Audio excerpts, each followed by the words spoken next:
ముఖ్యమంత్రి వైఎస్ జగన్మోహన్ రెడ్డి జన్మదినాన్ని పురస్కరించుకొని ఇంత భారీ వర్షాలు అయినప్పటికీ ఆయన మీద గుండెల్లో ఉన్న ప్రేమాభిమానాల మీద ఆంధ్రప్రదేశ్ నియోజకవర్గ ముఖ్య నాయకులు, పొందూరు మండలంలో ఉన్న ప్రతి గ్రామ సర్పంచులు, ఎంపీటీసీలు, ముఖ్య కార్యకర్తలు పాల్గొనడం అంటే, ఇంత భారీ వర్షం పాల్గొన్నారంటే దానికి ముఖ్య కారణం జగన్మోహన్ రెడ్డి గారి మీద ఉన్న ప్రేమాభిమానాలకే దీనికి నిదర్శనం. అంతేకాకుండా ఈరోజు ఈ జన్మదినాన్ని పురస్కరించుకొని ఇంత సుదినమున అందరూ మంచి కార్యకర్తలు, మంచి నాయకులు జోష్లో ఉన్నారు. అయినప్పటికీ రాజకీయాలు మాట్లాడాల్సిన అవసరం లేదు. కారణం ఏంటంటే ఈ జోష్లో కూడా చంద్రబాబు నాయుడు తలుచుకోవడం అంటే హాస్యాస్పదంగా ఉంటుంది.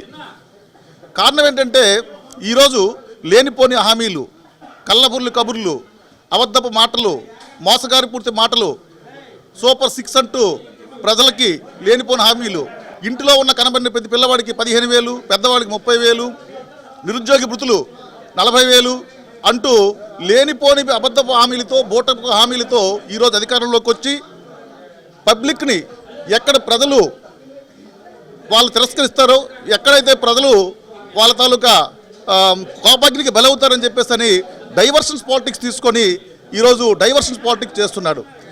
మొదటిలో లడ్డూ వ్యవహారం, ప్రజలు ఏంటంటే ఇచ్చిన హామీలు నిలదీస్తారన్న ఉద్దేశంతో లడ్డూ వ్యవహారం తీసుకొచ్చారు. అప్పుడు అందులో కూడా అబాస్పాలు అయిపోయారు.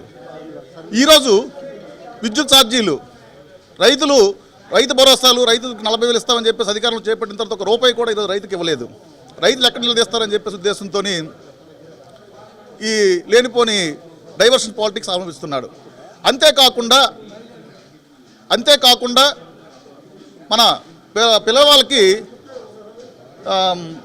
అమ్మఒడి పథకాన్ని అమలు చేస్తానని చెప్పేసి ₹20,000 ఇస్తాను, ₹30,000 ఇస్తానని చెప్పేసి బోటకపు మాట్లాడి,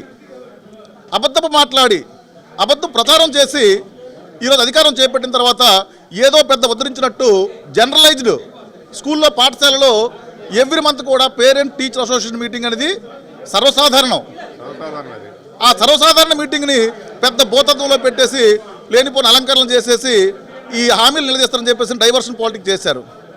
తర్వాత నెక్స్ట్ రైతులకి జగన్మోహన్ రెడ్డి గారు ఒక వారం రోజుల క్రితమే రైతులకి మద్దతు ధర ఉండాలని చెప్పేసి దళారీ వ్యవస్థ, మీడియేషన్ లేకుండా, బ్రోకరేజ్ లేకుండా డైరెక్ట్గా రైతులు ధాన్యం కొనుగోలు చేయాలని చెప్పేసి మేము అందరూ కలెక్టర్కి గత వారంలో ప్రతి జిల్లా హెడ్ క్వార్టర్లో కూడా వినతిపత్రం ఇవ్వడం జరిగింది.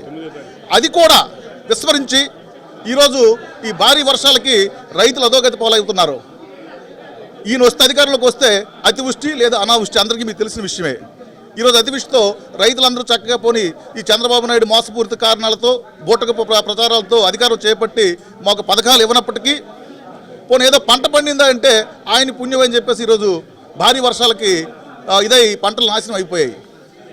నెక్స్ట్ మెడికల్ ఎడ్యుకేషన్ కూడా జగన్మోహన్ రెడ్డి గారు ఒక పేదవాడికి ఎక్కడైతే విద్య అభివృద్ధి చెందుతుందో అక్కడ రాష్ట్రం సుభిక్షంగా ఉంటుంది ఉద్దేశంతో పేదవాడికి అందుబాటులో ఉండాలని చెప్పేసి ఒక మెడికల్ కళాశాల ఏర్పాటు చేస్తే దాన్ని ఆ సీట్లు ప్రైవేట్ పరం చేసి పేదవాడికి మెడికల్ విద్య కూడా ఆంధ్రద్రాక్షగా చేశాడు. ఈయన ప్రతిదీ కూడా బూటకపు మాటలు, అబద్ధపు మాటలు, ఆయన రక్తంలో ఉంది, ఆయన బ్లడ్లోనే ఉన్నది అబద్ధం అనేది. ఇలా మోసపూరిత కబుర్లతో, మోసపూరిత వాగ్దానాలతో అధికారం చేపట్టి ఆంధ్ర రాష్ట్రాన్ని, ఆంధ్రప్రదేశ్ని అసలు ఒక గందరగోళ పరిస్థితికి నెట్టవేస్తున్నాడు ఆయన. నెక్స్ట్ ఈరోజు అధికారంలో చేపట్టిన మన నాయకులు ఉన్నారనుకోండి, ఎప్పుడు కూడా ప్రజలని, ఈ రాష్ట్రాన్ని ప్రజలకి ఏదో మంచి చేద్దాం ఆలోచన లేదు. ల్యాండు, శాండు, మైను, వైను, ఈ 4 ఏ విధంగా సంపాదిద్దామనే ఒక ఆతృతతో ఉన్నారు తప్పించి కానీ ఈ ఆంధ్రప్రదేశ్ ప్రజలకి ఏదో మంచి చేద్దామనే ఆలోచనతో లేదు. కానీ ఈ మంచి రోజున ఇవన్నీ అసలు మాట్లాడకూడదు అనుకున్నాం. జగన్మోహన్ రెడ్డి ఈ బర్త్డే పురస్కరించిన ప్రజలందరూ కూడా చాలా హ్యాపీగా, ఆయురారోగ్యాలుగా ఉన్నారు.